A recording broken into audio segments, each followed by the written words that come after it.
우리 말씀 읽겠습니다. 마가복음 15장 21절, 로마서 16장 13절 두 곳입니다.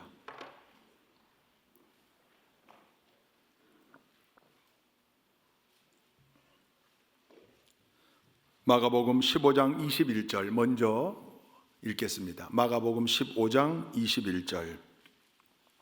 우리 다 함께 한 목소리로 읽읍시다. 시작.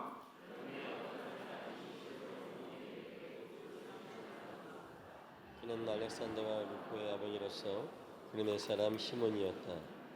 그들은 그에게 강제로 예수의 십자가를 지고 가게 하였다. 네, 요것도 언제 말씀드렸지만 이게 호흡이 잘 맞아야 되거든요. 훈련된 교회는 짝짝 맞게 돼 있어요. 우리 훈련하는 중이에요. 다시 한번요. 21절 시작.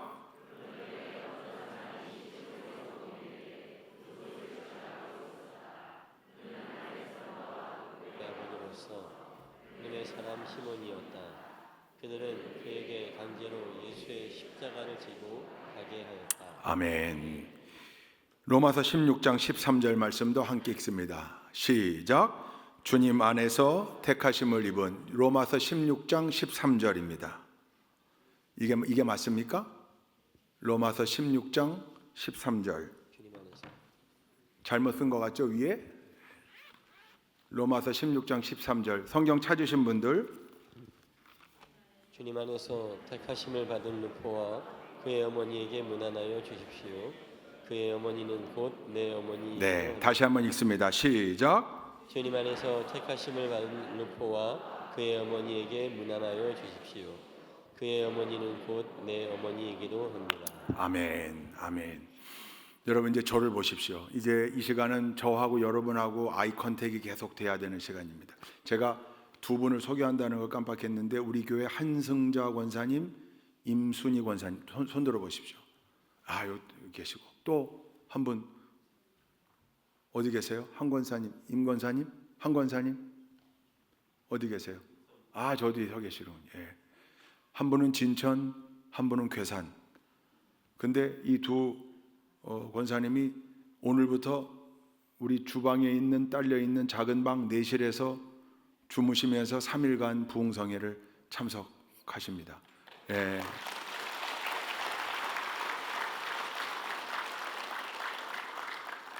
이 소식을 오늘 안 보이는 분들에게 가서 꼭 좀 전해 주시기 바랍니다. 꼭 전달해 주시기 바랍니다. 오늘 말씀의 제목이 있습니다. 말씀의 제목 한번 읽어볼까요? 말씀의 제목 띄워줄 수 있나요? 준비 안 했어요? 예. 억지로라도. 제가 부흥 집회를 여러 곳을 다녔는데 다닐 때 즐겨 전했던 말씀입니다. 억지로라도입니다. 억지로라도. 억지로에서 끝나면 안 됩니다. 여러분 폴란드에 아주 유명한 작가 있습니다. 노벨 문학상에 빛나는 시엔키에비치. 시엔키에비치가 뭐로 노벨 문학상 탔냐면 쿼바디스라는 소설로 노벨 문학상을 탔습니다. 우리 세대는 영화로 다 본, 주말의 명화 때 다 본 세대예요. 쿼바디스라는 그 소설을 영화로 만들었거든요. 여러 버전의 영화가 있습니다. 거기 아주 인상적인 장면이 나와요. 여러분 로마 황제의 기독교 박해가 얼마나 극심했습니까? 믿음의 사람들을 붙잡아다가 화형시키고 콜로세움에 세워서 맹수의 밥이 되게 하고 아주 끔찍하게 죽였습니다. 어마어마하게 탄압했습니다. 그래서 로마의 지하 공동묘지가 있었는데 거기를 더 뚫고 들어가서 지하 도시를 만들었습니다. 그게 카타콤베입니다.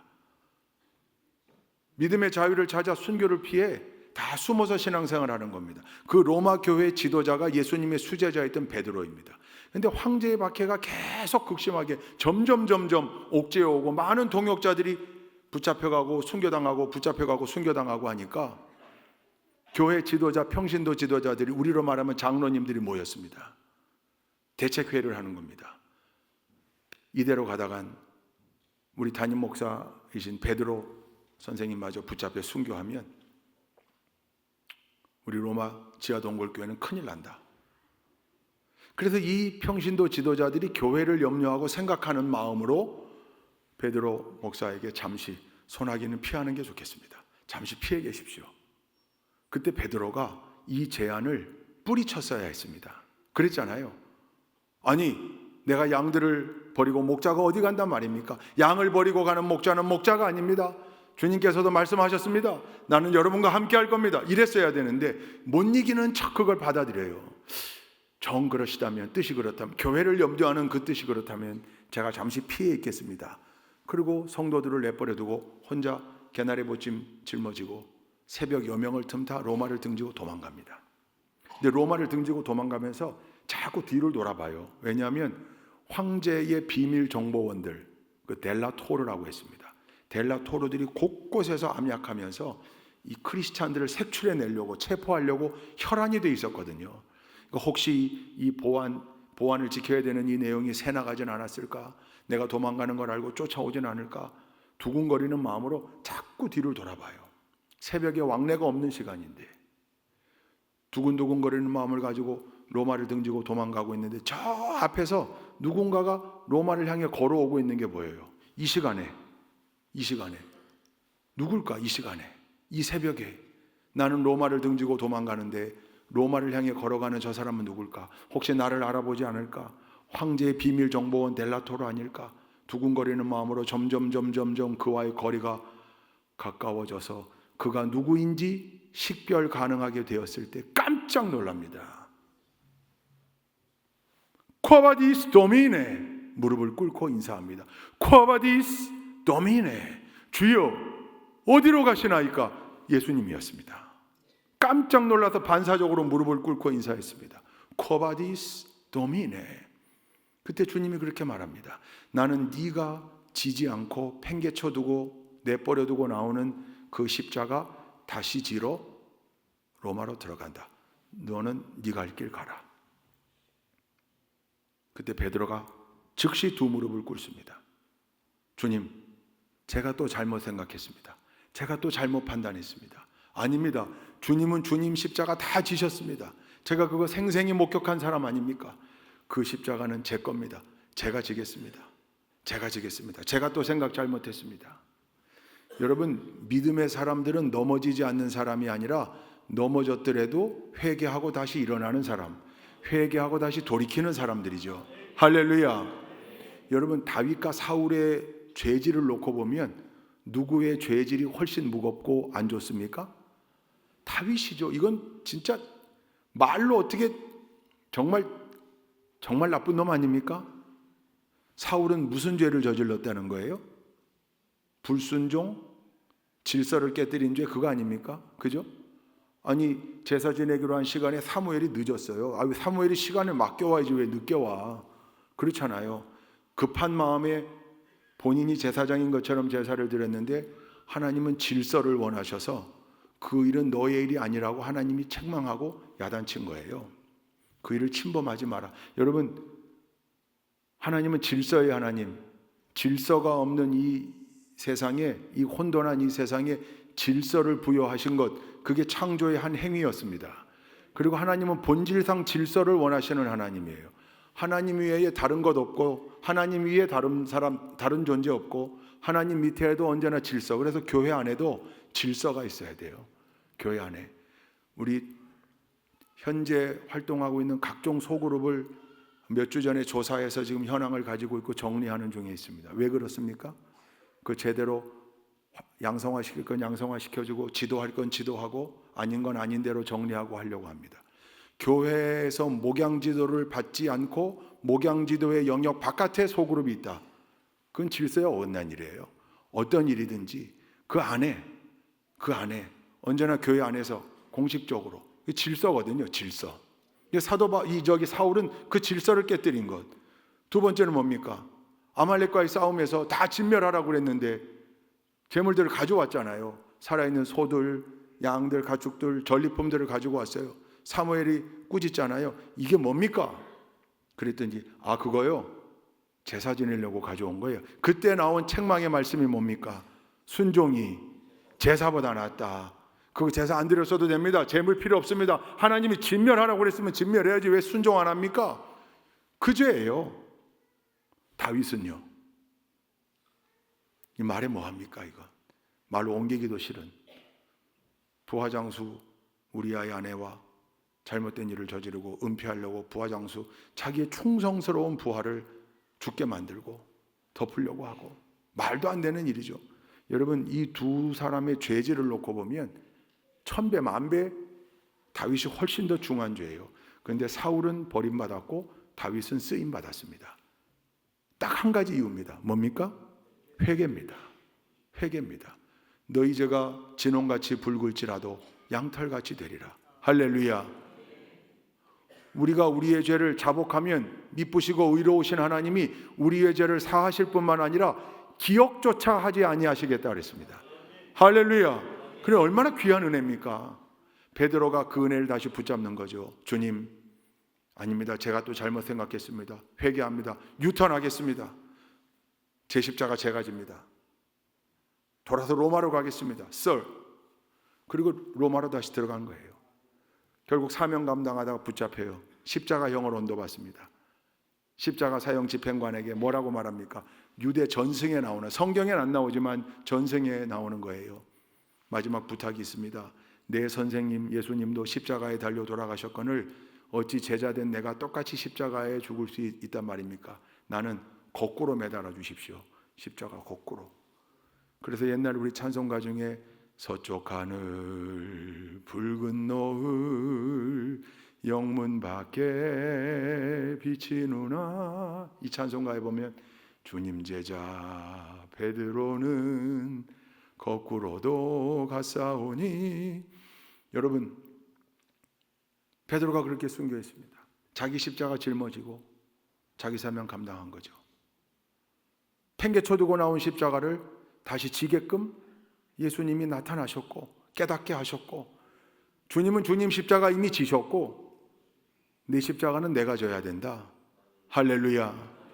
우리 좋은 교회 동역자들에게 묻습니다.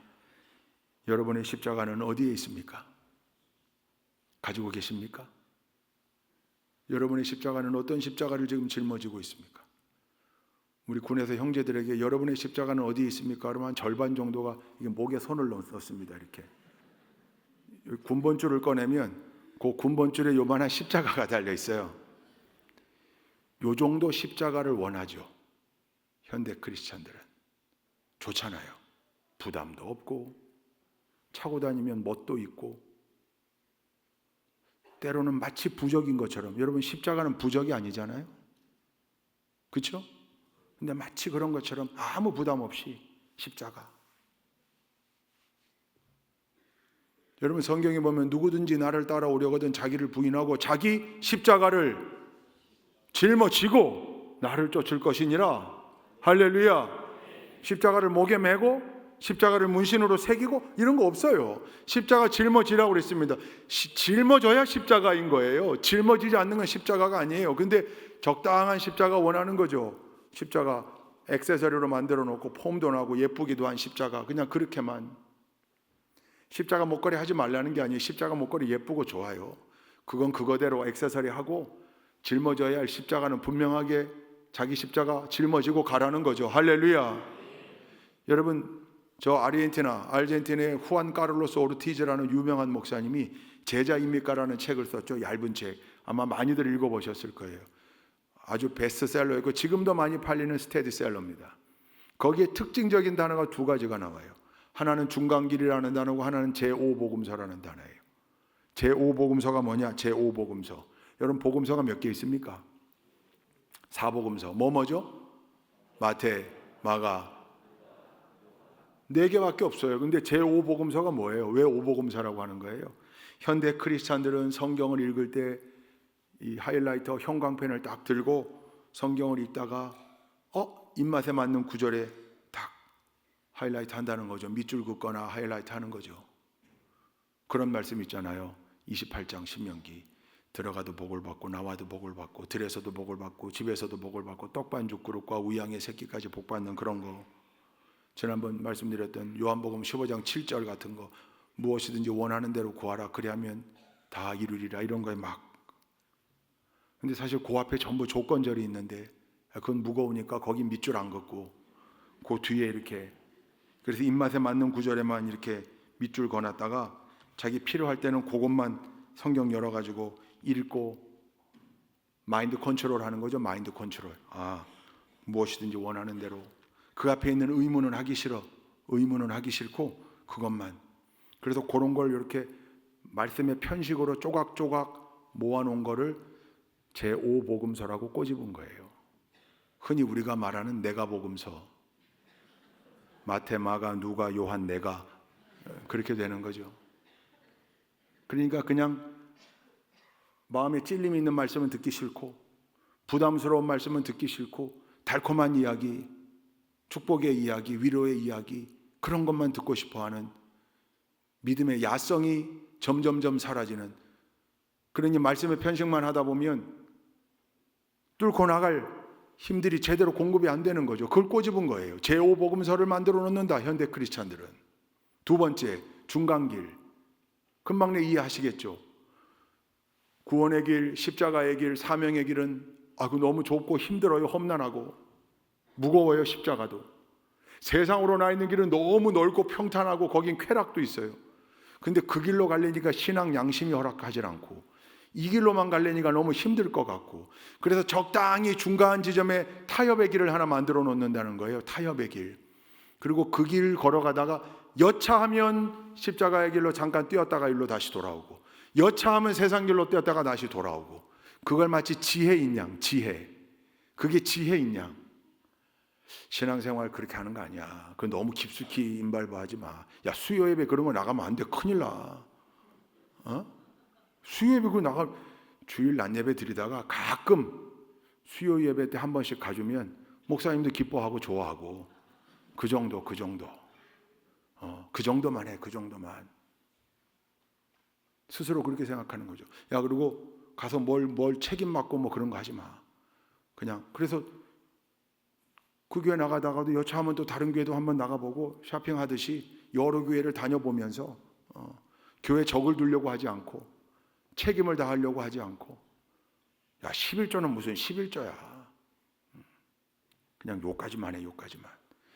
자기들이 요 정도 선을 그어놓고, 현대 크리스찬들이요, 그거 꼬집은 거예요. 이 책이 벌써 나온 지가 몇 년 됐습니까? 30년 됐을 거예요. 적당한 선 만들어 놓고 거기까지만. 십자가 싫어하는 거죠. 십자가는 두 가지 의미가 있어요. 첫 번째 큰 의미는 은혜죠. 은혜. 십자가를 바라볼 때마다 은혜. 우린 지금 가운데 제가 저걸 가리고 있는데 옆에선 보이시죠? 은혜. 이제 이번 토요일 날 저 십자가는 떼서 청룡관으로 옮기고 여기 위에다 십자가, 작은 십자가 하나 달 거예요. 우리가 성령을 부를 때마다 십자가를 향하여 턴해서 십자가 부를 건데, 저 성령을 부를 건데요. 큰 십자가든 작은 십자가든 교회 안에 있는 십자가를 볼 때마다 여러분 첫 번째 느끼는 게 은혜 아닙니까? 십자가 대속의 은혜. 저 십자가에 달리신 예수님 덕분에 내가 하나님의 자녀 되고 구원받았지. 할렐루야. 근데 거기서 끝나면 안 되는 거예요. 두 번째 의미로 가야 돼요. 두 번째 의미는 뭐예요? 사명. 이제 내 십자가, 내 차례. 예수님이 지신 십자가가 저 십자가고, 이제 내가 져야 할 차례. 사명을 감당해야 될 그 십자가. 거기까지 가기 싫어하는 거예요. 여러분, 우리 좋은 교회, 적어도 이 저녁 부흥 집회에 나온 여러분들은 크고 작은 차이가 있겠지만, 무게의 차이가 있겠지만, 여러분 전부 다 그 십자가 팽개치지 않고 짊어지고 있는 분들인 줄로 믿습니다. 할렐루야. 여러분, 근데 오늘 말씀해 보니까 십자가를 졌던 사람의 이야기가 하나 나오거든요. 누구 얘기입니까? 구레네 사람 시몬 얘기입니다. 우리 마가복음 15장 보면 좀 열어놔 주시죠. 이게 여기 이제 세 번역에는 저 아주 핵심 단어가 강제로라고 되어 있는데, 개역이나 개역 개정에는 억지로라고 되어 있어요. 같은 의미인데 사실은 강제로가 더 센 의미죠. 그죠? 강제로는 완벽히 타의로, 억지로도 타의지만 거긴 조금 여지가 있는 것 같긴 한데, 어찌됐건 중요한 사실, 이 스토리를 재구성해 보면 여러분, 이때가 유대인의 아주 제일 중요한 절기였습니다. 무슨 절기? 6월절이잖아요. 예수님이 십자가에 달려 돌아가신 예수님을 우리가 비유로 이야기할 때 6월절, 어린 양 이렇게 얘기하는 거잖아요. 세상 죄를 짊어지고 가는 6월절 어린, 예수님이 십자가에 달리셨던 데가 6월절이에요. 6월절이 뭘 기념해서 만든 절기, 뭘 기념해서 하나님이 지키라고 명령한 절기예요? 이스라엘 백성들이 출애굽할 때 있었던 10번째 사건 뭡니까? 장자의 죽음의 재앙. 어린 양의 피를 문 인방과 좌우 설주에 바른 집은 죽음의 재앙의 신이 유월했다, 넘어갔다, 패스 오버했다. 죽음의 재앙의 신이 못 건드렸다. 어린 양의 피 때문에. 그 어린 양의 피를 완벽히 한 번에 완성시켜 주신 분이 누구라고요? 예수 그리스도라고요. 그게 6월절에 십자가에 달리신 거예요. 그게 하나님의 시나리오예요. 할렐루야. 철저한 구속사, 하나님의 구속사의 위대한 섭리가 시기도 딱딱 맞아떨어지게. 그때가 6월절이었으니까 인근 각처의 디아스포라 유대인들이 얼마나 많이 올라왔겠어요. 그 중에 구레네 사람 시몬, 그 구레네가 어디냐면 리비아입니다. 리비아. 북아프리카의 이집트 옆에 있는, 그러니까 그 리비아에서 6월절 지키려고 먼 길 온 거예요. 여러분, 구레네 사람 시몬의 외모가 우리 교회 목사님들로 비유하면 누가 제일 가까웠을까요? 이성현 목사일 겁니다. 아마 다 저나 이성현 목사님처럼, 왜냐하면 그 북아프리카의 구릿빛, 시커멓고 등치도 크고, 왜냐하면 예수님이 지금 전날부터 대제사장 가야바에게로, 빌라도에게로, 헤롯 왕에게로 끌려다니면서 채찍 맞으셨고, 패션 오브 크라이스트 보셨죠? 그냥 채찍이 아니잖아요. 납덩어리가 달려서 살점이 뚝뚝 떨어져 나가는 그 채찍 맞으셨고, 다 진이 빠져 있는 상태예요. 이제 그거 짊어지고 골고다 처형장으로 올라가는 건데, 갈보리, 골고다. 자꾸 넘어진, 이게 힘이 당한 거죠. 힘이. 로마 병정 집행관도 아는 거죠. 이제 더 이상 채찍으로 때리고 옆을 위협한다 한들 이게 물리적으로 힘이 없다는 걸 안 거죠. 빨리 올라가서 집행해야 자기도 퇴근할 건데. 그래서 주변을 바라보다가 콕 찍은 사람이 구레네 사람 시몬이니까, 생각해보면 허해가지고 비리비리한 사람 뽑았겠어요? 그래서 구레네 사람 시몬이 걸린 거예요. 등치도 좀 있고 피부도 검고 북아프리카고 구릿빛에, 그죠? 햇빛에 그을린, 힘 좀 쓰게 만든. 근데 그 상황을 우리가 충분히 풍성하게 연출해 볼 수 있는 핵심 단어가 강제로, 억지로예요. 만약 구레네 사람 시몬이 예수님의 뒤를 따라오며 애통해하고 슬퍼하며 예수님의 뒤를 따라왔던 예수님의 제자, 예수님을 따랐던 무리라고 한다면, 이 상황에서 야, 네가 대신 져, 그랬을 때 기쁨으로 가서 졌을 거예요. 선생님의 십자가를 내가 대신 지고 이 작은 시간만이라도 좀 편하게 올라가시게, 그랬겠죠. 근데 안 하겠다고 그런 거죠. 안 하겠다고. 너 저 말입니까? 그래, 너 임마, 사람들이 많이 몰려서 구경하러 갔다가 붙잡힌 거예요. 제가 왜 집니까? 지라면 지지, 말이 많아. 칼집에서 칼을 넣었다 뺐다. 질 마음이 전혀 없는 거예요. 구레네 사람 시몬은 아마 충분히 우리가 풍성하게 유추해 볼 수 있어요. 저는 저 구레네에서 온 사람인데 여기 사람도 아닌데, 야, 여기 사람이고 아니고가 뭐가 중요해? 저는 이 사람하고 아무 상관도 없는데 여기 다 상관없는 사람이야 임마, 이랬을 거 아니에요. 그러니까 변명하고 앉으려고 하다가 억지로 강제로 십자가를 짊어진 거예요. 강제로라는 단어가 그걸 명확하게 보여줘요. 조금 더 상상의 나래를 펴보면 올라가면서 뭐라고 그랬을까요? 기왕에 십자가 진 거니까 찬송하며 가자, 그랬을까요? 안 그랬겠죠. 야, 정말 오늘 재수 없는 날이다. 야, 진짜 이게 뭔 창피야. 나 알아보는 사람들이 있는 거 아니야? 그죠? 혹시 이거 내가 사형당하는 줄로 오해하는 거 아니야, 사람들이? 우리 집사람이 집 떠날 때 사람 많이 모인 곳에 가지 말라고 그랬는데 괜히 말 안 듣고 왔다가 이게 무슨 짓이야, 이게 무슨 일이야. 급기야는 이런 생각까지 가지 않았을까요? 예수님을 향하여. 모르니까. 그런데 이 자식은 무슨 극악한 죄를 졌길래 좀 착하게 살지, 이 절기에 사형을 당하나, 무슨 범죄를 졌길래, 그런 생각도 있지 않았을까요? 불평하며 올라갔을 거예요. 골고다 언덕 위에 십자가 내려놓고, 이 뒤에 구레네 사람 시몬이 어떤 삶을 살았는지 아무데도 기록에 나와 있질 않아요. 외경에도 없어요. 근데 기가 막히게도 로마서 16장 13절에 그걸 알 수 있는 대목을 넣어놓은 거예요. 여러분, 로마서는 누가 썼습니까? 로마가 썼습니까? 그럴 리가 있겠습니까? 사도 바울이 로마 교회에 써보낸 편지예요. 사도 바울은 로마를 가고 싶어 했고 아직 가지 못한 상황에서 로마 교인들에게 썼어요. 그리고 16장이 마지막 장이에요.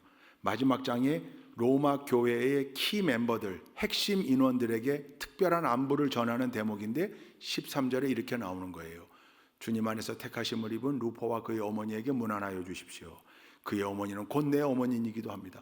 그러니까 사도 바울 초대교회의 위대한 사도였던 바울이 아주 극존칭의 예우를 하고 있는데, 여기 지금 마가복음 15장 21절과 누가복음 로마서 16장 13절에 같은 사람이 나와요. 누구죠? 루포예요. 루포. 동명이인 아니에요. 동일인이에요. 마가복음 15장 21절에 알렉산더와 루포의 아버지인 구레네 사람 시몬 할 때 루포와, 로마서 16장 13절에 루포와 그의 어머니 할 때 루포가 동명이인이 아니라 동일인이라는 사실에는 모든 신학자들이 동의해요. 아주 리버럴한 우리 감리교신학대학교의 은사였던 박익수 교수님도 두 사람은 동일인이라고 인정해요. 박익수 교수님은 아티클을 쓸 때마다 논란이 있었던 분이에요. 근데 그분도 이 두 사람은 동일인이라고 인정해요. 거의 모든 신학자들이 인정. 그 학문적 근거를 제가 굳이 설명할 필요 없어요. 동일인, 그냥 이렇게 알면 돼요. 그럼 동일인이라면 루포의 어머니와 알렉산더와 루포의 아버지인 구레네 사람 시몬과는 무슨 관계입니까? 어려운가요? 루포의 아버지와 루포의 어머니는 무슨 관계예요? 부부 관계죠. 그럼 여러분, 예수님이 십자가를 강제로 짊어지고 갔던, 억지로 짊어지고 갔던 구레네 사람 시몬과 그의 가정이 어떤 변화를 맞이했는가가 자명해져요. 그 가정이, 여기 왜 구레네 사람 시몬이나 알렉산더가 안 나오는지는 몰라요. 그러나 분명한 건 대사도였던 바울이 극존칭의 예우를 다하고 있는 가정이 되는 거예요. 그 어머니는 곧 내 어머니이기도 하다. 여기 주님 안에서 택하심을 받은 이라는 요 헬라어 문장의 뉘앙스가 아주 드라마틱하게 선택함을 받은 그런 뉘앙스예요. 그러니까 결국은 무슨 일이 있었던 걸까요? 유추해 볼 수 있어요. 십자가를 대신 짊어지고 기쁨으로? 아니요. 강제로, 억지로 올라갔어요. 내려놨을 거예요. 아유, 정말 오늘 재수없는 날. 그러나 아마 마음속에 연민의 마음이 들지 않았을까요? 내가 짊어지고 온 십자가에 저 사람이 못 박혀 죽는구나. 쉽게 그 자리를 떠나지 못하고 예수님을 바라보고 있을 때 십자가 위에서 그분이 쏟아내는 7마디의 말, 가상칠언, 그 가운데 특별히 아버지여 저들을 용서하옵소서. 자기들이 하는 일을 알지 못합니다. 아니, 어떤 놈의 사형수가 자기를 조롱하고 침뱉고 못 박는 저 로마 병사들을 향하여 용서해 달라고 기도할까? 유대인의 왕. 이가 누구인가를 그 자리에서 알아보기를 원했을 테고, 그 입에서 나오는 마지막 말 한마디가 그저 보통의 인간이 아니라는 사실을 깨달았을 테고, 결국 그렇게 만난 예수 그리스도로 말미암아 그 집안이, 그 패밀리가, 가문이 사도 바울에게 극존칭의 예우를 받는 믿음의 명문가가 되었다, 그 말이죠. 할렐루야. 비결은 뭡니까? 비결. 어떻게 그렇게 됐습니까? 억지로 해서 끝나면 안 됩니다. 억지로 줬던 십자가 덕분에 이러면 아주 내용이 달라져요. 억지로라도 그 십자가를 감당했을 때 하나님이 그 위대한 복을 구레네 사람 시몬과 그 가정에 주셨다, 그 말이에요. 억지로라도.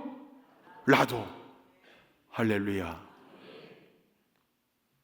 물론 여러분, 억지로라도 보다 기쁨으로 감당하는 십자가가 100점 만점입니다. 할렐루야. 우리 좋은교회 성도님들은 다 모두가 다 언제나 우리에게 부여된, 우리에게 주어지는 십자가를 기쁨으로 감당할 수 있기를 주님의 이름으로 축원합니다.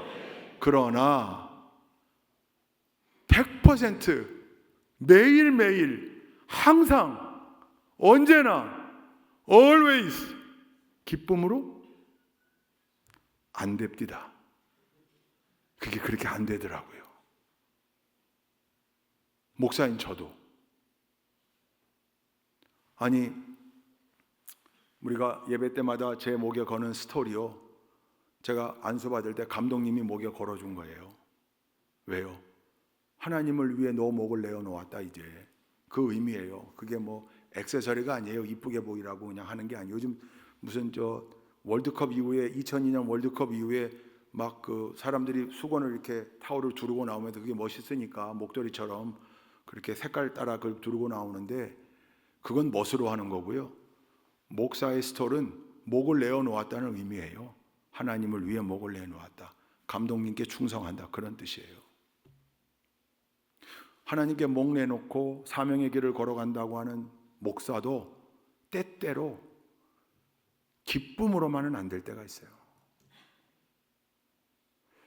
젊을 때 진짜 새벽기도 힘들었어요.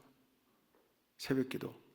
군대 들어오기 전에 부목사 할 때 12시 이전에 잠들기가 쉽지 않았어요. 교회에서도 퇴근도 늦게 했고, 조금만 뭐 하다 보면 그냥 1시. 근데 자다가 그럼 4시간도 안 못 자 또 일어나고 4시간 자고 일어나고 해야 되잖아요. 그거 얼마나 어려워요. 매일 일어날 때마다 알람이 탁 울리면 할렐루야, 새벽 기도 가야지. 주와 같이 길 가는 것. 매일 그러면 얼마나 좋겠어요. 매일 그러면. 근데 이제서 솔직히 고백하면 따라랑 울리면 벌써? 잠깐만, 5분 전에 잔 것 같은데.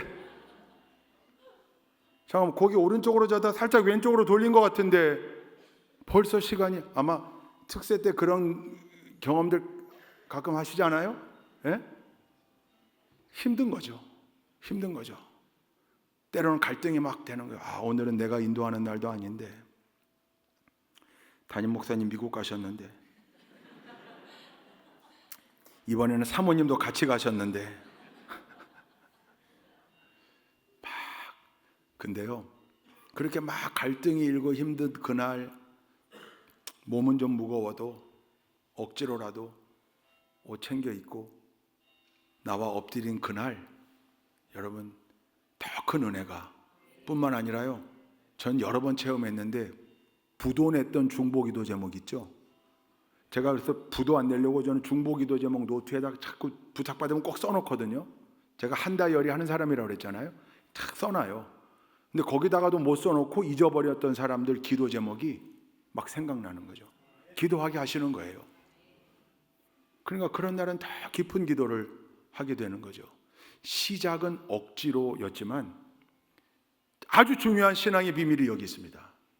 억지로라도 십자가를 жил머졌는데 끝까지 억지로였다 그러면 꼭 저를 찾아오셔야 됩니다. 상담을 받아봐야 돼. 지금 뭔가 달라요. 뭔가 달라. 우리 소속에선 그런 일이 있을 수가 없어요.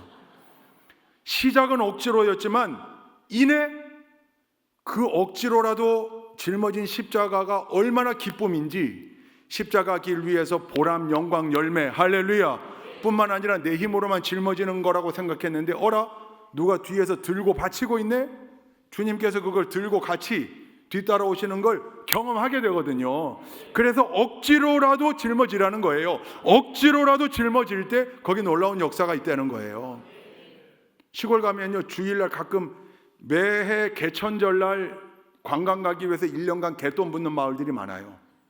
1년간 부은 갯돈을 마을 부녀회 주관으로 버스 대절해가지고 10월 3일 개천절날 저 남해도 가고 뭐 단풍여행도 가고 다 가는 거예요. 돈 버는데 10월 3일이 주일날 겹치는 해가 있잖아요. 미치는 거예요. 돈을 돌려주지도 않고 안 돼요. 못 가면 못 가는 거, 그걸로 땡이에요. 끝나는 거예요. 갈등하기 시작하는 거죠. 여기 가야 되는데, 이번에 속초 가서 주문진 회 먹고 온다는데, 가야 되는데, 주일이잖아, 주일. 그래도 명색이 집사인데 갈등 막, 그래도 한 주 빠지는 건데, 야, 하나님도 봐주실 거야, 막 온갖 얘기를. 그렇지. 그러다가도 또 이내 신앙 양심이 작동하면서, 그래도 내가 주일 성수 이건 해야 되는 건데, 결국은 아니야, 안 갈래, 갔다 와. 그리고 또 마을에서 권면은 했지만 또 한 사람이 안 가면 그만큼 자기들이 더 먹을 거 아니에요. 그러니까 뭐 끝까지 그렇게 강권하지도 않아요. 성경책 끼고 그 주일 예배 올라오는 길이 기쁨의 길이 아니에요. 터덜. 올해는 왜 10월 3일이 주일하고 겹쳐가지고 근데 그날 강단에서 선포되는 말씀이, 잠깐만, 목사님 내 속에 들어왔다가 한 거 아닌가? 오랫동안 기도해왔던 기도 제목에 온갖 정확한 해답을 말씀으로 주기 시작하는데, 할렐루야. 그냥 막 기쁨이 넘쳐나는, 내가 오늘 저 회 먹으러 갔어 봐, 이거 어떻게 할 거야? 하나님이 이렇게 말씀하시려고 했는데. 여러분, 그러니까 끝까지 억지로라면 상담해야 돼요. 절대 그럴 리가 없어요. 십자가를 짊어지겠다고 다짐하는 순간 그게 여러분 놀라운 역사가 되는 거예요. 저 충북 단양에, 제 고향에, 단양 지방에 지금도 그 교회가 아마 있을 거예요. 행정구역상으로는 경북 영풍군에 속하는데, 소백산 저 꼭대기에 남대리라고 있어요. 남대리. 우리 김진수 권사님 어디 계신가요? 김진수 권사님, 신홍래 권사님은 저 벌천이라고. 진짜 저 두 분도 진짜 꼴짝이에요. 우리 단양 읍내에 사는 사람들은 벌천에 있는 사람들 상대도 안 했어요. 진짜 개천에서 용난 거예요. 저 꼭대기에 경북 점천하고 붙어 있어가지고요, 개울을 건너면 DDD 번호가 달라요. DDD. 이 DDD를 알는가 모르겠네. 지역 번호가 달라요. 그런 데서 두 분이 사셨던 거예요. 그 벌천은 이쪽 점촌 쪽 경계라면, 상산암 위에 특선암 위에 벌천이라면, 저 벌천보다 조금 더 열악한 데가 남대리예요. 거기는 옛날 화전민들이 모여 살던 동네인데 다 떠나고, 그때 당시 하여튼 11가구인가 10가구인가 뭐 있었던 상태의 교회가 있는 거예요. 거기 옛날부터 남대교회예요. 거기 우리 감신 동문 거기 전도사로 목회를 나왔어요. 제가 3학년 마치고 휴학하고 매포감리교회 가서 교육전도사 봉사할 때 그 선배가 결혼을 한 거예요. 사모님이 거기 왔는데, 하늘 아래 첫 동네. 버스가 하루에 2대인데, 버스가 거기까지 들어간다고 생각하면 오산이에요. 버스가 들어간 2대 들어가는 정류장 내려서 오토바이로 한 50분 가야 돼요. 그래야 마을이에요. 그러니까, 근데 그 마을에 교회가 있고, 그 교회 목회를 나갔고, 20대 중반에 사모님이 결혼해가지고 거기에 가 있는 거죠. 제가 들어간다 그랬더니 쿠쿠다스 좀 사오고, 그때 당시에 큰 배낭에다가 막 과자하고 잔뜩 싣고 갔더니 오토바이 기다리고 있더라고요. 그 오토바이를 타고, 난 지금 금방인 줄 알았더니 그 비포장을 한 50분 가는. 와, 진짜 해도 너무한다. 하늘 아래 첫 동네, 거기 교회가. 제가 훗날 은평감리교회 부목하면서 아까 새벽기도 힘들어하고 막 기획행정 목사하고 있는데, 우리 오 목사도 지금 우리가 지금 2달째 얼마나 강행군을 하고 있나 몰라요.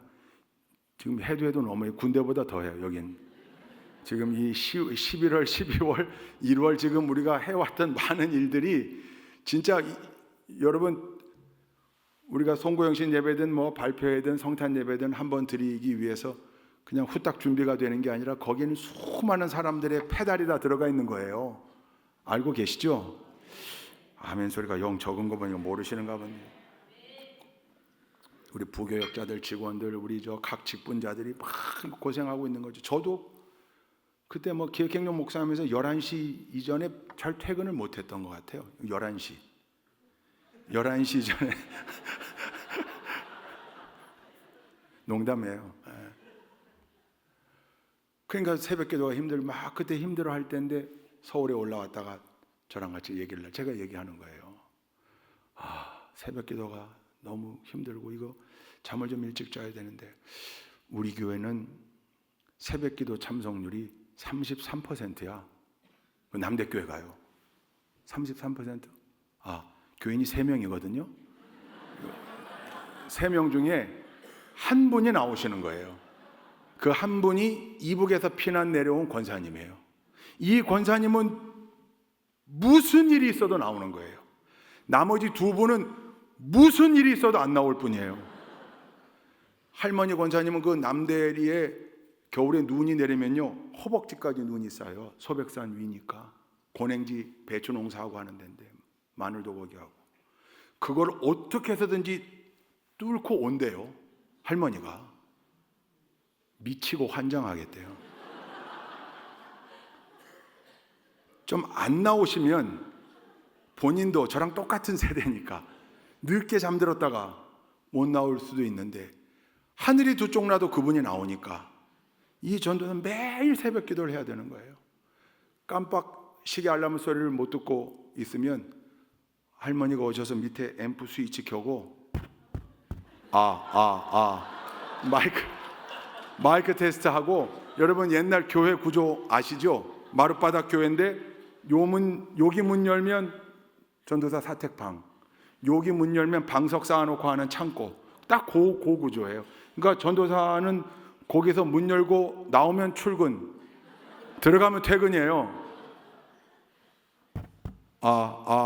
그리고 와서 노크한대요. 전도사님 시간 됐시오, 나오시라요.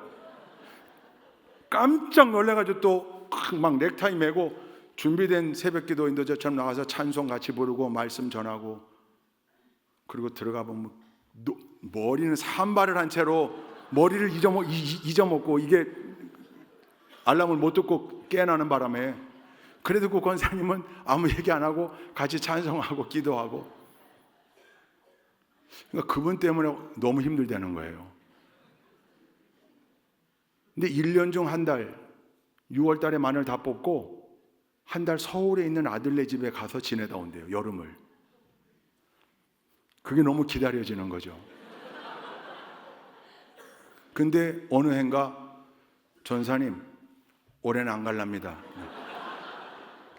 너무 힘들면 거기 가면 공기도 탁하고 땅 밟고 살아야지. 무슨 말씀이냐고 권사님. 아니 어떻게 그동안 설교를 뭘 들으신 겁니까? 1년에 한 달 어머니 모시고 사는 그걸로 아들 내외가 불편한 마음 상쇄하고 사는 건데 어떻게 이기적으로 권사님만 생각하십니까? 아들 내외 마음도 생각하셔야지. 짐 싸세요. 그래가지고 오토바이 태워가지고 버스 한 대까지. 그래도 내가 가면 교회 걱정하시지 말고 다녀오시라고, 버스 태워가지고 잘 다녀오시라고 손은 들고 다시 교회 와서 그날 밤 늦게까지 책 보고 라디오 듣고 하다가 1시 넘어 잠이 들면서 알람을 딱 끄고 잤대요. 내일은 그 2분은 하늘이 두 쪽 나도 새벽에 안 나오는 분들이니까, 할머니 권사님 올라가셨으니까. 근데 이게 웬일입니까? 4시 반에 눈이 탁 떠지더래요. 보니까 본인이 일어났어야 되는 알람 시간이에요.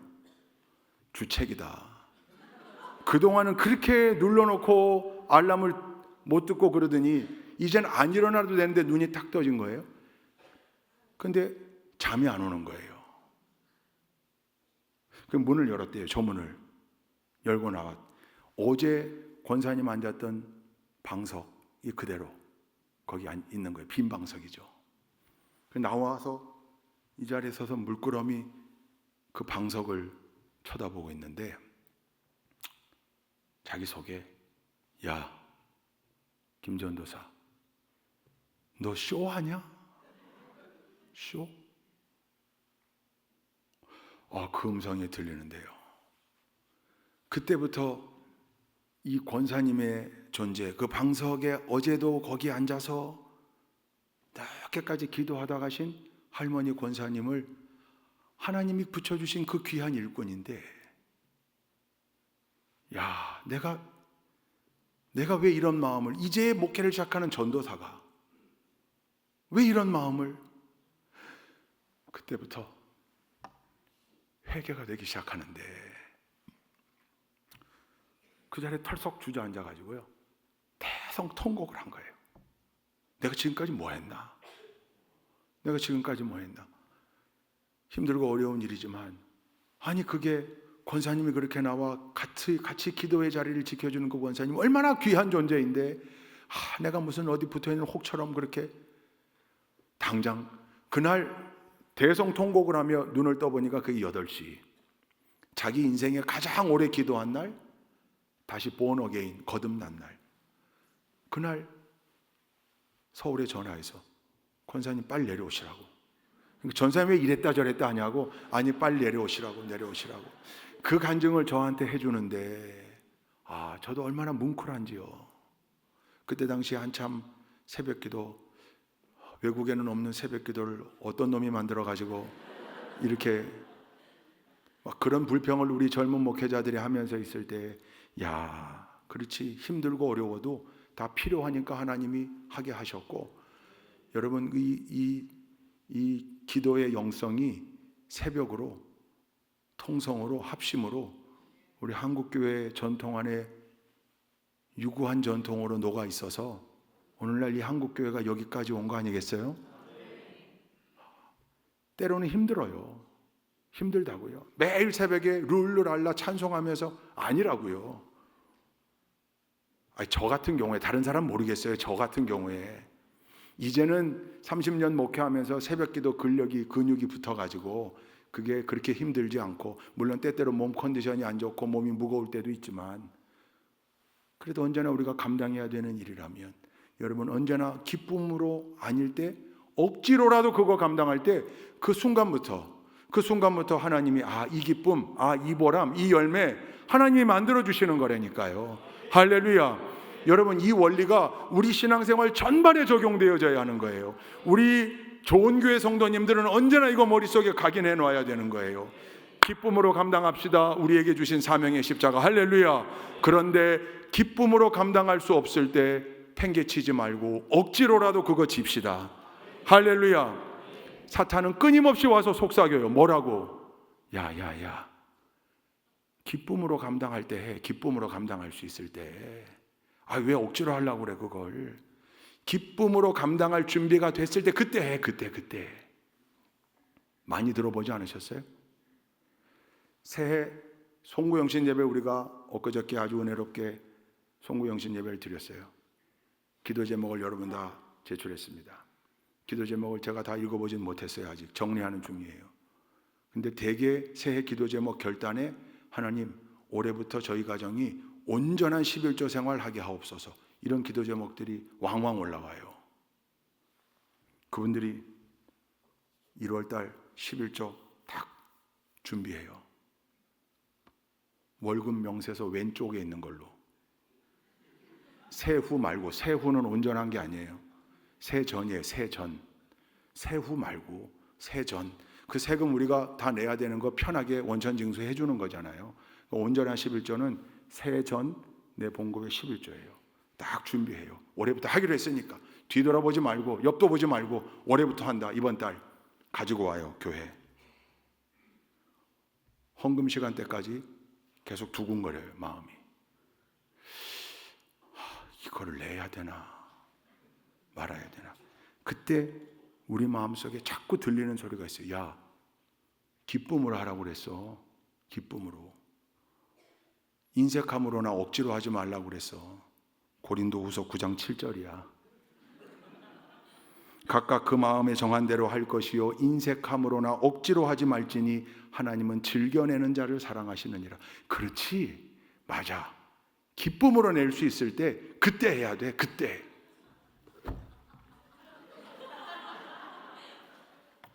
그 사람 평생 못해요. 이걸 한번 억지로라도 해본 경험이 있어야 돼요. 제가 은평교회에 있을 때요, 부목사로 있을 때 기획행정 목사 하다가 다리 대수술을 했어요. 그래서 한 2달간 한양대병원에 입원해 있느라고 공백기가 있다가 돌아와서 고등부를 잠깐 지도한 적이 있어요. 그때 고등부 예배 들어갔는데 고등부 2학년 진짜 중학교 때 아니 초등학교 때부터 우리 교회 대표되는 개구장이들 걔네가 컸는데 예배 때 헌금하는데 70장 부르면서 내게 있는 모든 것을 아깝지만 바치네 이러고 헌금하더라고요. 아깝지만 바치네. 원래는 아낌없이 바치는데 둘이 서로 마주보면서 눈물을 막 닦아가면서 1,000원. 제가 양쪽 귀를 잡고 데리고 나왔죠. 제가 군기반장이었거든요. 바깥 복도에 딱 차렷, 열중 쉬어, 차렷, 다시 해봐. 그랬는데도 이 자식들이 얼마나 변죽이 좋은지 둘이 서로 사인을 하더니 내게 있는 모든 것을 아깝지만 또 하는 거예요. 그래서 이 자식들이 그랬더니 목사님 잠깐만 말씀 좀 들어보세요. 1,000원이고 목사님께는 있어도 그만 없어도 그만인 줄 몰라도 우리한테는 큰 돈이에요. 이거 아까운 거예요. 근데 아깝지만 그럼에도 불구하고 우리가 드리겠다는 거니까 아까운 걸 드리겠다는 거니까요. 아까운 걸 아깝지만 드린다니까요. 하나도 안 아까운 거 드리는 거랑 아까운데 드리는 거랑 뭐가 더 좋은 거예요? 헷갈리더라고요. 되게 일리가 있네. 근데 불러 나온 게 있으니까 그래도 임마 함부로 찬송가는 개사해서 부르는 거 아니야? 들어가. 아깝지만 바치네. 이게 맞는데 사실. 아깝지만 야, 이거가 맞는 건데 이거가. 그 생각이 드는 거예요. 여러분 11조 어려워요. 쉽지 않아요. 우리가 어제 밤 11시까지 당회 구역회 준비를 위한 기획위원회 했어요. 그 전주에는 또 11시 가까이까지 인사소위원회도 하고 재정소위원회도 하고 계속 모여서 우리가. 근데 교회의 이제 당회 구역회 때 설명하겠지만 교회의 수입 예산은 그해 헌신 목표예요. 헌금 목표. 어디 국가에서 줍니까? 아니, 우리 헌신이에요. 그러니까 그 수입 예산은 실무적으로 잡는 게 아니고 담임 목사가 기도하면서 목표액을 잡는 거예요. 그게 우리네 신앙, 우리 교회 부흥, 그거랑 직결되는 거니까요. 믿음으로 올렸어요. 믿음으로 올렸어요. 11조 생활 이 정도 가지고는 안 된다 우리. 쉽지 않아요. 쉽지 않아요. 근데요, 여러분 한번 억지로라도 도전해 보세요. 거기에 왜냐하면 여러분 11조 신앙은 언젠가 또 11조 신앙에 대해서 구체적인 말씀을 나누겠지만 말씀을 선포하고 전하겠지만 여러분 11조 신앙이 우리 성도들의 신앙 미국에는 11조가 없다면서요. 11조 미국 사람들 11조 잘 안 해요. 전 재산을 바쳐요. 전 재산을. 11조가 아니라 전 재산을 바친다니까요. 돌아가면서 살던 집 교회에다 도네이션 하는 거예요. 그 큰 교회에 듬성듬성 와 있는 성도들, 그 할머니 할아버지 성도들 한 20명 데리고 그 교회가 어떻게 유지될까요? 돌아가시면서 전 재산 바치는 거예요. 여러분 우리 한국 교회는 기도의 전통과 11조 신앙의 굳건히 서 있어요. 이게 하나님과 나와의 관계를 완벽한 신뢰 관계로 만드는데 굉장히 중요해요. 하나님 앞에 떳떳하게 기도하고 요구하고 요청하고 엎드리는데 굉장히 중요해요. 물론 그 11조 안 한다고 하나님이 기도 안 들어주시는 거 아니에요. 11조 해야 구원받는다, 이건 이단이에요. 11조는 구원과 관계없어요. 그러나 믿음 생활을 하다 보면 성장하면 반드시 11조 신앙으로 가게 돼 있어요. 물질의 11조뿐만 아니라 시간의 11조, 재능의 11조, 자기 걸 바치는 거예요. 각종 재능을 가지고 교회 와서 봉사하는 거예요. 노래로, 악기로, 재능으로, 자기 전공한 과목으로 헌신하고 봉사하는 거예요. 하나님께 드리는 거죠. 거기 하나님이 그 기본이 11조 신앙이에요. 근데 이거를 못하는 분들이 많아요. 도전해 보는 거죠. 또 하긴 하는데 찔끔 생활의 11조, 용돈의 11조. 시작은 그렇게 할 수 있어요. 환경이 안 돼서. 그러나 언제나 여기에 대한 갈망이 있어야 돼요. 간절한 기도의 제목이 하나님 내가 온전해지게 하옵소서. 온전하게 드리길 원합니다. 할렐루야. 제 간증을 좀 하자면 제가 은평감리교회에서 기획행정 실장을 하다 보니까요. 대학원을 해야 되는데 우리 담임 목사님이 그 지난번 제 취임 영상 때 나오셨던 그 김영환 감독님이에요. 미국에서 오셔가지고 그 김 감독님도 영급에 엄청난 피해를 입고 정2로 시작했어요. 미국 UMC 경력을 서울연회가 인정을 안 해줘가지고 부목사는 정6인데 담임 목사가 정2예요. 그렇게 시작하신 분이에요. 그러다 보니까 감리교회 영급, 뭐 정치 이런 거에 대해 되게 회의가 있었어요. 근데 저는 군모 후보생이라 서리 파송은 받았지만 파타임으로 주말에만 일하고 수요일 저녁 주말 일하고 대학원을 공부해야 되는 거예요. 우리 동기들은 다 대학원을 갔어요. 근데 저는 허락해 주질 않으시는 거예요. 감리교 교단의 정식 목회자가 됐는데 무슨 파타임이야? 풀타임으로 일해야지. 목사님 제가 군목인데 대학원을 해야 됩니다. 대학원을 왜 빨리 해야 돼? 대학원을 해야 정회원이 될 수 있습니다. 야, 정회원 빨리 해서 뭐 할래? 나 봐라, 정2인데 내가 정2. 뭐 빨리 해서 뭐 할 거야? 감리사 할래? 감리사 빨리 해서 뭐 하게? So what? 그 김 감독님이 초창기 참 많이 쓰셨던 영어예요. So what? 그래서 뭐 맨날 그러셨어요. 하지 마. 울며 겨자 먹기로 그 안에 여러 우여곡절. 저는 1년 반 있다가 나가려고 이제 마음 먹고 그럼 1년간 충성하다 나가야지 했는데 결국 코가 깨가지고 거기 5년 반 있다가 군에 들어온 거거든요. 대학원을 못했어요. 그러니까 제가 목사 안수는 받았지만 준필이에요. 준필. 준4까지 하고 정회원 허입이 돼야 되는데 저희 동기들은 정1, 정2, 정3, 정4 올라가는데 저는 준필, 준회원에 머무르리. 매일 연회 때마다 발표해요. 창피하게. 올해 준회원에 머무르리. 은평지방 정재원 목사. 대학원을 안 해가지고. 근데 특공연대에 있을 때 천주교 지휘관이 왔는데 그 얘기를 듣더니 목사님 그럼 빨리 하십시오. 그 대학원 공부를 언제 하는 겁니까? 예, 월요일하고 화요일, 수요일 오전까지 하면 됩니다. 잠깐만, 월요일은 휴무시니까 가능하고 화요일하고 수요일 오전이니까 1.5일 아닙니까? 예. 목사님 하십시오. 목사님 지금 저녁에 근무 시간 이후에 야간에 지금 다니면서 위문하고 애들 상담하고 훈련장 쫓아다니고 하는 시간 빼면 다 더하면 이거보다 훨씬 더 많은데 하십시오. 제가 허락해 드리겠습니다. 그리고 방학이 6개월인데 뭐 무슨 상관입니까? 그래도 되겠습니까? 하십시오. 지금 교단에서 진급을 못하고 있다니까. 이분은 그 진급이라는 게 굉장히 크게 다가온 거예요. 진급. 군대의 진급인데 내가 지금 진급을 못하고 있다니까 하라고. 그래서 그 전방에서 월요일 날 나와서 공부하고 수요일 오전 마치고 또 부랴부랴 올라가 그 일을 하는 거예요. 대학원을 공부한다고 한다는 소식이 은평 감리교에도 간 거예요. 김 목사님이 정 목사 어떻게 대학원을 할 수 있게 됐다지? 예, 목사님이 여차저차해서 이렇게 우리 천주교 지휘관, 야, 그 천주교 지휘관 훌륭하다, 너무 고맙다. 너 우리 교회로 와. 그래서 제가 그 교회를 갔어요. 월요일날 임시 예배처소. 왜냐면 거기가 교회 건축을 위해서 은평 천사원 강당을 임시 예배처소로 쓰고 있었어요. 목사님 임시 사무실 동그란 원탁이 있는데 갔어요. 갔더니 목사님 봉투를 하나 딱 주시는 거예요. 목사님 이게 뭡니까? 정전사, 정목사 우리 교회에 있으면서 대학원 못한 거 우리가 다 아는데 대학원 늦게라도 할 수 있게 됐다 그래서 기쁜 마음으로 우리가 장로님들하고 인연해서 4학기 등록금 전체를 우리가 댄다. 이거 주시는 거예요. 목사님, 예. 언제 한번 오실 테니까 그때 박수 쳐주세요.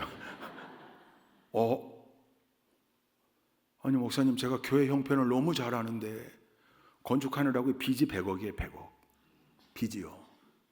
제가 기획행정실장을 했으니까 교회 자산관리 뭐 전부 제가 훤하게 알고 있는데 목사님 빚이 100억인데 이거를 어떻게? 야, 빚이 100억이나 100억 2천만 원이나 거기서 뭐. 그리고 그거 받아 너무 감사하잖아요. 가지고 와서 등록하고 공부하면. 근데 공부를 좀 중간에 쉬었다가 늦게 하고 그리고 또 은평교에서도 이렇게 등록금 전액을 지원해 주시고 하니까 감사한 마음으로 더 열심히 기쁘게 공부했어요. 제 자랑해도 되죠? 혹시 자기 자랑했다고 흉복이 있게 없게 1학기 성적이 공고가 됐는데요. 대학원, 신학대학원, 선교대학원, 목회대학원 4개 대학원을 다 합쳐서 성적을 전액받을 장학생부터 제일 앞에 섰는데 거기 제일 첫 번째 이름이 제 이름이었어요. 할렐루야. 감사합니다. 제가 좀 쑥스럽네요. 예. 제 입으로 얘기해서는 안 되는 거였는데 그죠? 근데 이 얘기를 하려니까 어쩔 수 없어요. 그 장학생 명단을 딱 보는 순간 하나님 감사합니다. 그리고 그 뒤에 고백이 있었어요. 하나님, 이 장학금은 은평감리교회 건축 헌금입니다. 감사합니다. 그리고 돌아서서 그 장학금이 제 계좌로 들어올 때까지 2주가 걸렸어요. 그 2주 동안 제가 그 돈 가지고 굉장히 많은 일을 했습니다. 제 머릿속에서. 솔직하게 고백하는 거예요. 제가 엑센트를 타고 다녔어요. 엑센트. 이제 요번에 그 얘기를 했는데 우리 아들들하고, 제가 이제 지금 5번째 차인데 계속 중고차, 첫 번째 차가 장인어른 타던 소나타, 기름이 너무 들어가서 처분하고, 두 번째가 엑센트 중고, 세 번째가 수원에 있는 모 교회 집사님이 타던 카니발을 엑센트가 너무, 저는 괜찮은데 이렇게 보는 사람들이 답답하다고. 그리고 왜 목사님 자꾸 누워서 운전을 하세요? 이렇게. 나는 괜찮은데, 머리가 닿아요. 보니까 머리에 새카만데 위치가 운전석 위에 있지 않고 운전석과 뒷자리 사이에 머리가 새카맣게. 그러니까 그거 답답하게 여긴 그분이 기증해줘서 카니발. 네 번째 카니발이 광림교회 분이 또 기증해 주셔서 카니발 다 중고. 미국 갔는데 오디세이, 혼다 오디세이 450만 원에 사가지고 4년간 타다가 400만 원에 팔고 왔으니까 엄청 남는 장사했죠. 일제차는 고장도 안 나요. 다 중고. 엑센트를 타고 다니니까 제가 그때 성도들이 목사님 답답해요. 좀 큰 차로 바꿔. 난 괜찮은데. 근데 거기다가 그 돈을 보태면 아반떼 중고를 살 수 있더라고요. 야, 그럼 내가 이걸 아반떼를 살까? 그때는 빔 프로젝터가 엄청 귀할 때예요. 빔 프로젝터 하나만 사서 걸면 우리 신우들 영화도 보여주고 뭐 영상 자료도 보여주고 너무 좋을 것 같은데, 그걸 하나 살까? 지금 우리 사관학교 생도하고 있는 둘째가 어릴 때 몸이 제일 약했어요. 그 진맥을 한의사가 하더니 지금 요 타이밍에 진짜 좋은 보약을 좀 탁 먹이면 평생 도움이 된다는 거예요. 근데 보약값이 왜 이렇게 비싸요? 둘째 보약 그걸로 좀 해주면 안 될까? 계속 내 차도 샀다가 프로젝터도 샀다가, 내가 하나님 은평감리교회 건축헌금입니다 이렇게 내 입으로 고백해놓고 생각으로는. 근데 어느 날 새벽에 엎드렸는데 어릴 적 어머니 손에 이끌려 붙들려 다니던 부흥회 때, 누군지는 얼굴이 기억이 안 나는데 하여튼 흰 구두를 신은 강사님, 흰 구두, 흰 양복에 백구두, 흰 양복에 백구두를 신은 부흥회 강사님이 우리로 하여금 복창하게 했던 말이 있어요. 여러분 따라해 보십시오. 첫 번째 생각은 성령의 생각이고, 두 번째 이후의 생각은 사탄의 속삭입니다. 아니 이게 왜 그 새벽에 그렇게 선명하게 기억납니까? 그래서 제가 무릎 꿇고 하나님 알겠습니다. 제가 그냥 생각만 해본 거예요. 생각만. 입금이 됐어요. 그거 찾았습니다. 봉투에 넣었어요. 국민은행에서 봉투 앞에 썼어요. 전액 장학금을 은평감리교회 건축헌금으로 드립니다. 정재원 목사 시메라 사모. 여기다 넣었어요. 놓고 은평감리교회를 찾아갔어요. 평일날. 정 목사 웬일이야? 어서 와. 담임 목사님 방에 갔습니다. 제가 솔직하게 말씀드릴게요. 원탁에 앉을 때까지 고민했어요. 근데 앉자마자 제가 이걸 탁! 이 소리예요. 탁! 이제 물 건너갔구나. 돌이킬 수가 없어요. 근데 이 탁 소리가요, 해방되는 소리였어요. 탁! 이제 이걸 집어넣을 수가 없어요. 그렇잖아요. 탁! 한 줄 썼잖아요. 장학금 전액을 은평감리교회 건축헌금으로 드립니다. 한 줄. 근데 김영원 목사님이 이렇게 붙잡고 한 1분을 넘게 읽었던 것 같아요. 눈시울이 뜨거워지셨어요. 정 목사 기도하자.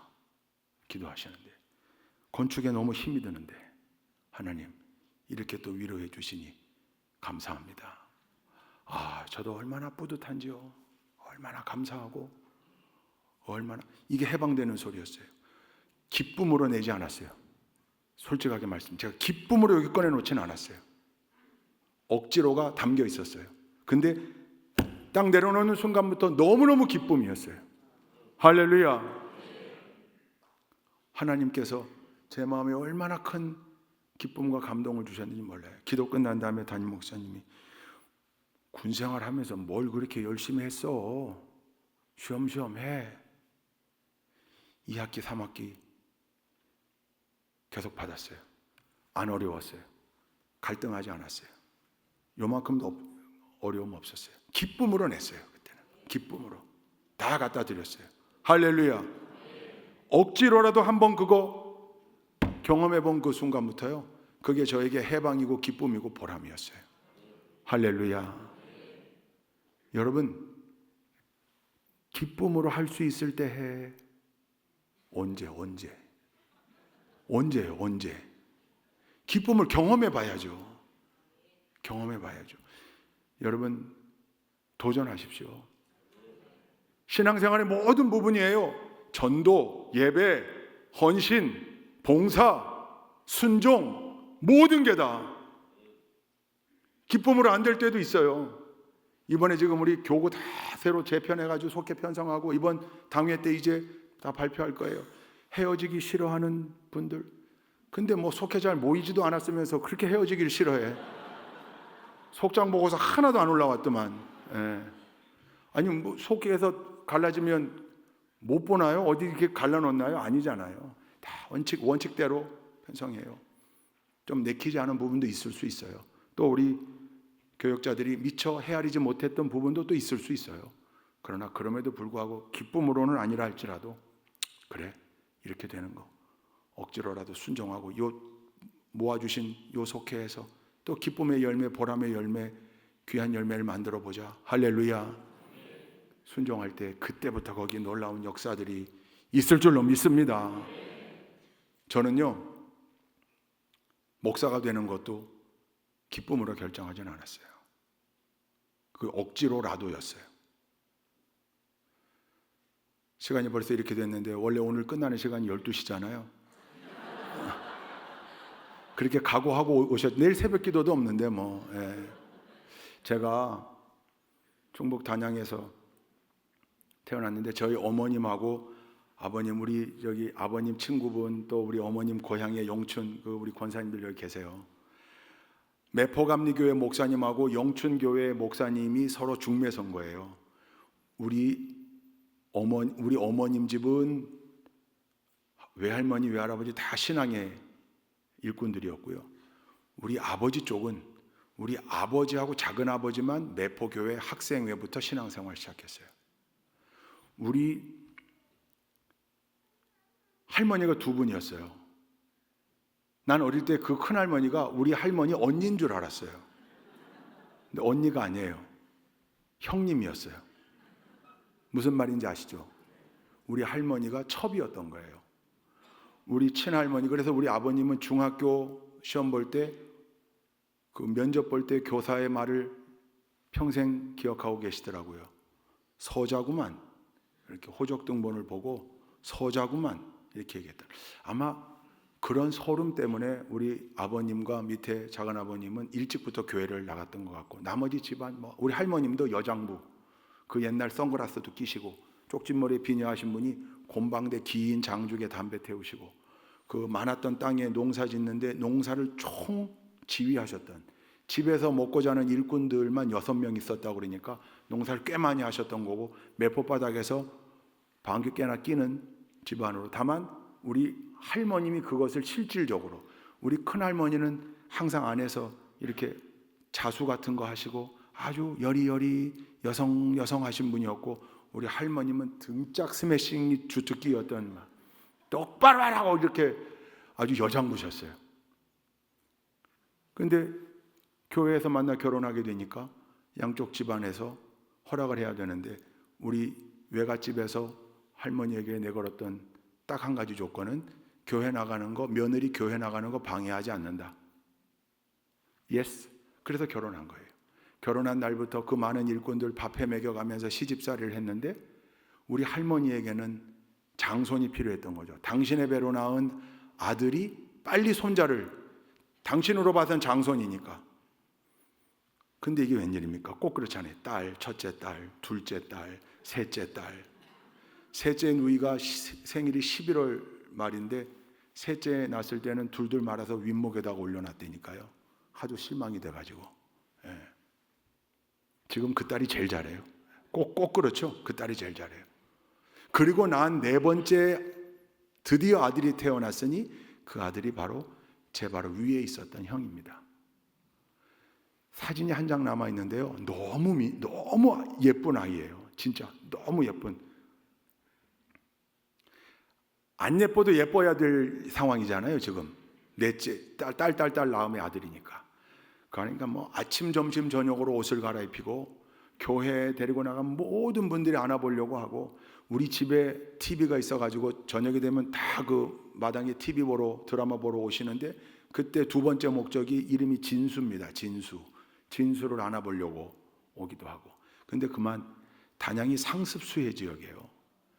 저 영월 쪽에 비가 많이 오면 물이 삽시간에 들어와요. 그러니까 맨날 비 오면 짐 싸서 초등학교로 대피해 주시기 바랍니다, 이런 방송 나오고, 여름철만 되면 비닐로 해가지고 겨울 이불들 다 위에다 올려놓고 물이 너무 삽시간에 들어오니까요.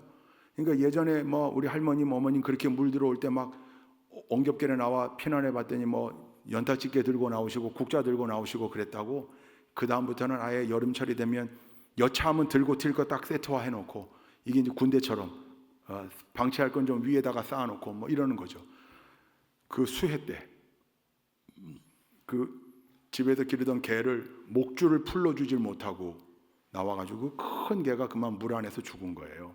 그걸 동네 사람들이 갖다 묻었는데, 이제 물이 좀 빠지면서 막 복구 작업할 때 옷을 싹 갈아입혀 놨는데 그 개 묻어 있는 무덤 찾아간다고 누이들 셋하고 막내 동생을 데리고 가다가 그만 차를 트럭들이 왔다 갔다 했던 것 같은데, 그 아직도 빨간 물이 흐르는 그 개울에 떨어져 가지고 결국은 저 끝에 방죽 같은 데 가서 동네 어른들이 시신을 건져왔대요. 떠내려가면서 너무 부딪히고 해서 온 얼굴이 다 형편없고, 그러니까 그 어린 시신을 가마니로 말아서 동네 산에다가 묻은 거죠. 그때부터 이제 우리 어머님 아버님 두 분 다 정집사 김집사 집사님이었는데 정신이 나간 거죠. 그 아들을 잃었으니, 그 아들을.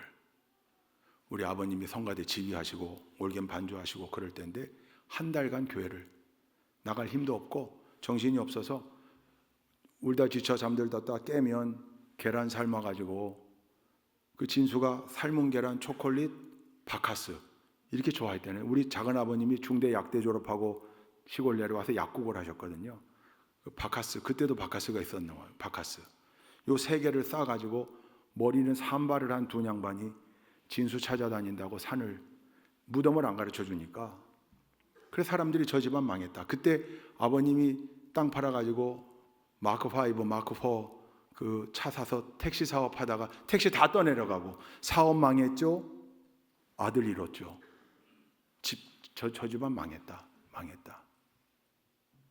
낙심해가지고 교회도 못 나가고 그렇게 하루하루 죽지 못해 살 때 교회에서 오늘과 같은 부흥회가 열린 거예요.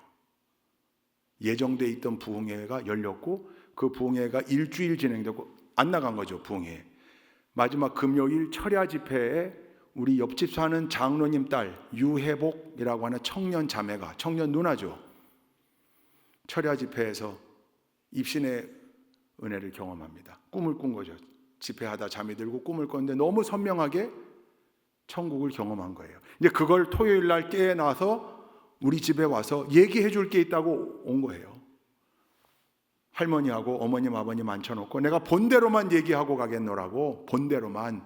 꿈에 천국을 갔는데 천국이더라. 거기가 아름다운 곳, 향내가 진동하는데 넓은 꽃밭인데 애들만 모여있더라. 거기 애들만. 근데 거기에 진수가 누나 그러면서 달려오는데 너무 기뻐서 얼굴을 부볐다. 근데 자기는 시신을 봤는데 그때 형편없어 찢어지고 갈라지고 했던 시신 상처가 단 하나도 없고 그 예쁜 모습, 환하게 빛나는 모습 그대로. 그래서 그냥 붙들고 울고 얼굴을 부비고 입을 맞추고 했더니 내려가서 엄마 아빠에게 너무 상처받지 말고 상심하지 말고 슬퍼하지 말고 나 여기 잘 있으니까 훗날 우리 여기서 다시 만날 겁니다. 그리고 그 전통적으로 강조해왔던 주일 성수, 온전한 11조, 기도 생활, 주의 종에게 잘하고 신앙의 권면들을 한 거죠. 그때 이 누나의 증언에 의하면 예수님으로 보이는 예수님이죠. 나타나서 이 유해복 청년에게 정집사에게 내려가거든 그 가정에 아들 둘을 더 줄 텐데 큰아들은 큰 제사장으로 세울 아들이니 잘 양육하여 사명자로 키우라. 그 메시지를 받고 깬 거예요. 그리고 와서 어머님, 아버님, 할머니에게 얘기한 거예요. 우리 어머님, 아버님 귀에는 아들 둘을 더 줄 텐데 이건 들어오지도 않았대요. 우리 할머니도 마찬가지. 오직 진수가 천국 너른 꽃밭에 상처 하나 없이 너무 밝은 모습으로 잘 지내고 있다는 게 너무 위로가 돼서 감사함으로 다시 용기를 내서 그 다음날 아침 어머님, 아버님이 한 달 만에 교회를 나가는데 할머니가 따라 나오시더래요. 한복 입고. 어머니 어디 가시냐 그랬더니 나도 교회 가자. 죽어서라도 그놈 한 번 더 보고 싶은데 그놈이 극락에 있다면 내가 법당 나갈 텐데 해보기가 천국에서 만나고 왔다니까 내가 거기 가려면 교회 가야 천국 갈 거 아니냐고. 그 길로 우리 할머님이 교회 나온 건 매포바닥에 아주 센세이셔널한 사건이었대요. 그 길로 할머님 담배 끊으시고 그 길로 새벽 제단을 쌓기 시작하셨고 그러다가 이제 아들 둘이 더 태어난 거예요. 그게 저하고 제 남동생입니다. 자, 이제 그때부터 문제가 되기 시작하는 거예요. 우리 어머님은 체험적 신앙이 강한 분이셔서 우리 어머님 무릎 위에서 저는 언제든지 우리 어머니의 질문에 답했어야 했습니다. 재원아, 너는 뭐가 돼야 하지? 목사님요. 우리 아버님은 싫어했어요. 우리 아버님은 제가 고등학교 갈 때까지만 해도 싫어했어요. 둘째를 신학대 보내자. 둘째를 주의종 키우고 첫째는 더 큰일 시키자. 다른 거.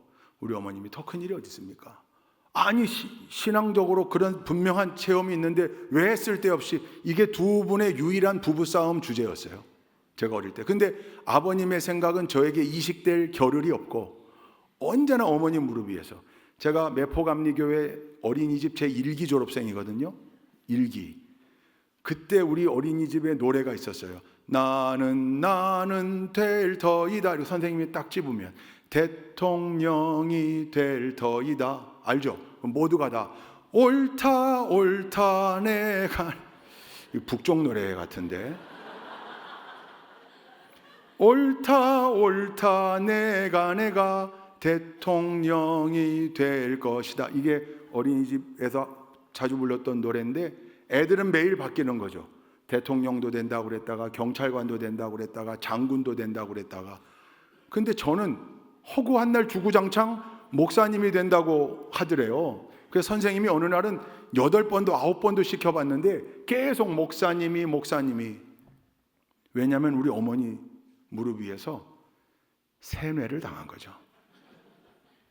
그리고 우리 어머님은 어릴 때부터 저를 데리고 하여튼 저는 안 가본 기도원이 없어요. 한월산, 용문산, 오살리, 태백산 모든 기도원. 우리 교회 부흥집회는 뭐 말할 것도 없고 우리 이웃에서 부흥집회가 열려도 담임 목사님께 허락받고 그 교회 가서 집회에 참석할 뿐만 아니라 그 교회가 부흥 강사 대접하는 일에 펑크가 나면 담임 목사님하고 함께 모셔서 우리 집에서 식사 대접을 자주 했어요. 우리 교회 부흥회가 열리면 무조건이었고 저는 왜 강사 식사 대접 안 해주나요? 갑자기 진짜 생각이 나네. 부흥회인데 농담이에요. 예. 안 먹고 올라와야 더 편해요, 속이. 예. 그때마다 그분들이 와서 축복 기도를 하는데 사전 정보가 전혀 제공되지 않았음에도 그분들이 아이고 권사님, 집사님, 이 집 아들에겐 귀한 사명이 있네요. 이런 유의 말씀도 하시고 기도도 하시는 거예요. 그걸 확인받고 싶은 거예요. 우리 어머님은 계속. 우리 아버님은 아니다. 둘째를 보내도 된다. 둘째 해라.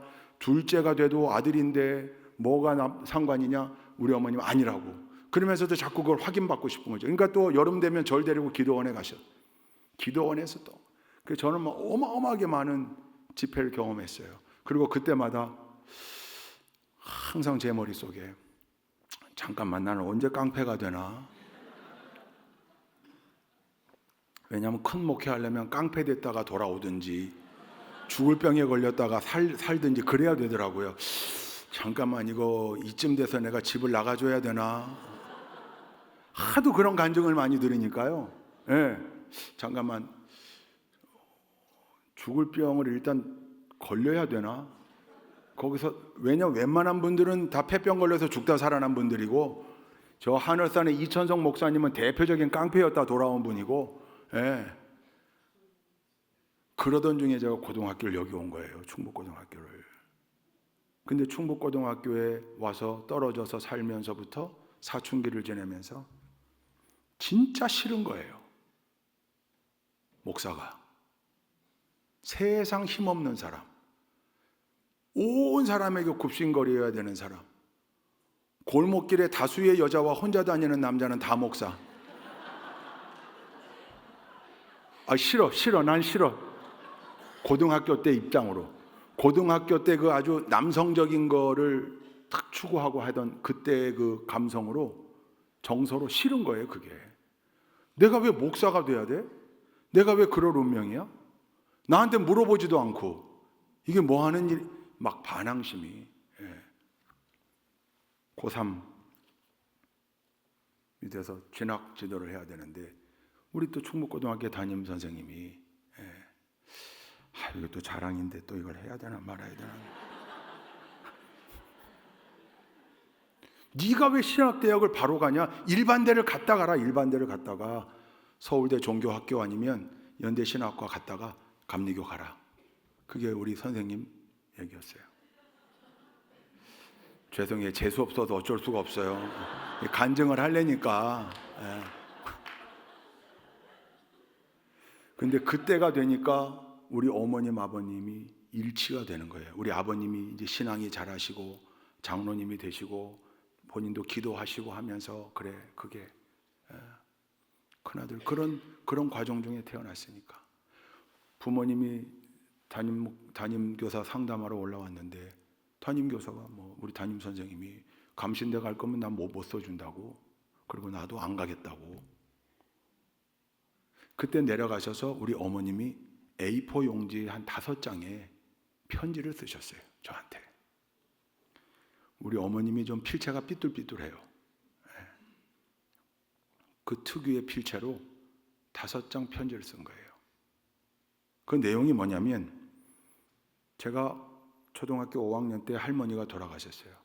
우리 할머님은 신앙생활을 그때부터 시작하셨고 제가 태어났잖아요. 그리고 제 남동생이 태어나고 얼마나 끔찍하게 여기셨는지 몰라요. 저를. 손자여서도 그랬고 장손이어서도 그랬지만 하나님이 목회자로 세우기 위해 주신 선물이라니까 본인이 신앙생활하면서 신앙심과 손주사랑이 딱 합쳐지니까 정말 금이야 오기야. 우리 할머님에겐 제가 전부였어요. 저는 얼마나 할머니의 사랑을 크게 받았나 몰라요. 저는 김밥 꼬다리가 좋아요. 김밥 못 먹었어요. 그걸 먹으려고 하면 이런 건 딸년들이 먹고 온전한 거 먹으라고. 제가 한 말 아니에요. 옛날에 할머니가 했던 말이에요. 지금은 전 꼬다리 잘 먹어요. 끔찍하게 저를 사랑하셨어요. 근데 중풍으로 쓰러지시고 깨어나셔서 치료되셨다 또 쓰러지시고 원주 기독교 병원에 입원해 있으시다가 연락을 받았어요. 못 넘기실 것 같으니까 모시고 가라.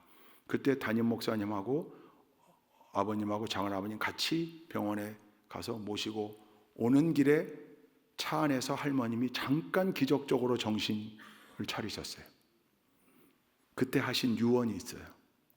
첫째, 내가 재원이 목사 되는 것을 못 보고 가서 너무 한스럽다. 하나님이 오라 하신다. 진수 만나러 간다. 둘째, 내가 죽으면 뿌려놓은 게 있어서 수많은 문상객들이 올 텐데 그 부의금 한 푼도 건드리지 말고 장례는 자녀들이 알아서 치르고 그 부의금은 전액 손주 재원이가 신학 공부할 때 쓰도록 해라.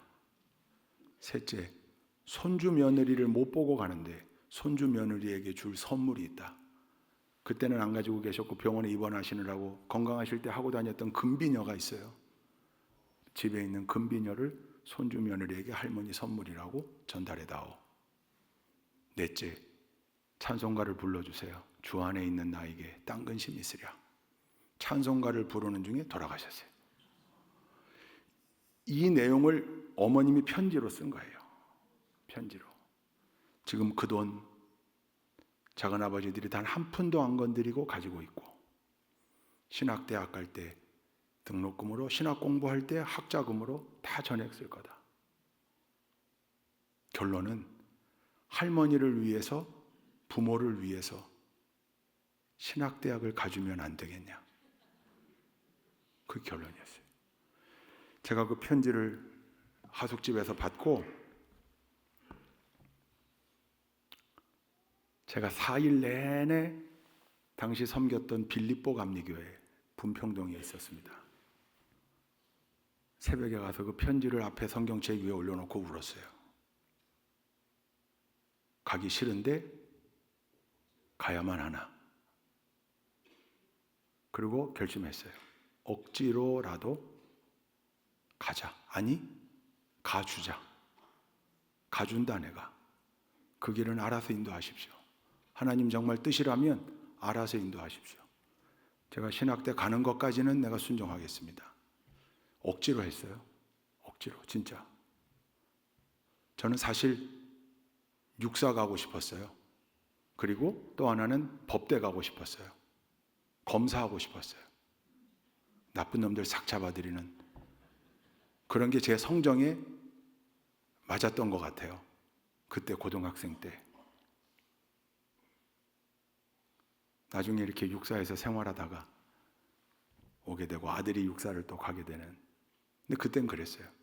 그러니까 저는 기쁨으로 십자가를 짊어지기 시작하지 않았어요. 억지로 시작했어요. 근데 억지로 순종한다고 들어간 신학대학에서 억지로 봤던 군목시험에 합격했어요. 저는 사실 안 보려고 했어요. 원서는 어찌어찌 하도 시골 담임 목사님이 강조해서 내놨지만 시험 보는 날 보지 말자고 그랬어요, 친구에게. 근데 그 친구가 이왕 됐으니까 보자고 티격태격 하다가 500원짜리 동전 던져서 학이 나오면 보고 500에 나오면 보지 말자. 그 던졌는데 학이 나와서 가서 봤어요. 저는 6차까지 시험에 붙고 그 친구는 떨어지고.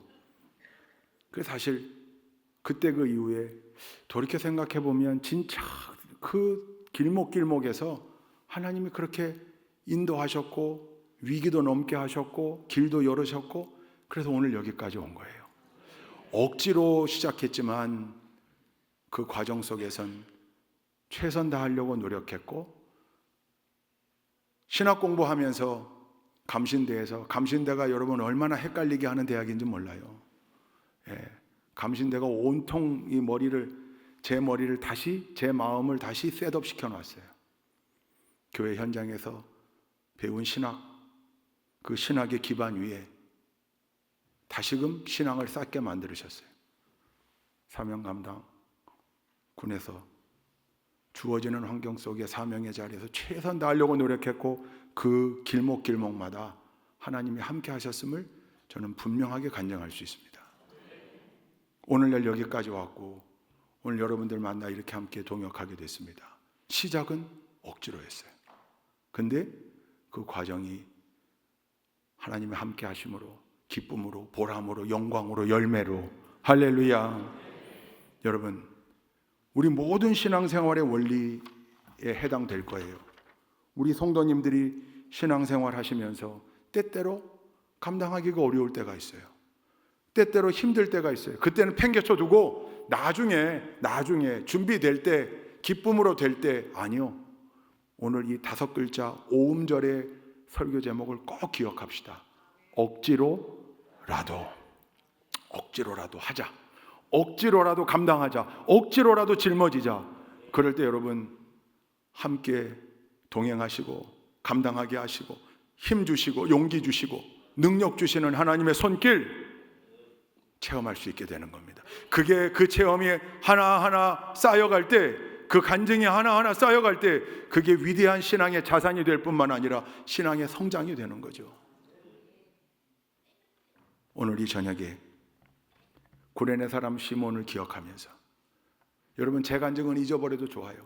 그건 제 간증이니까, 한 사람의 간증이니까. 다만 성경에 나와 있는 하나님의 말씀으로 기록되어 있는 구레네 사람 시몬, 이 구레네 사람 시몬의 가문이 무엇으로 위대한 가문 되었는가?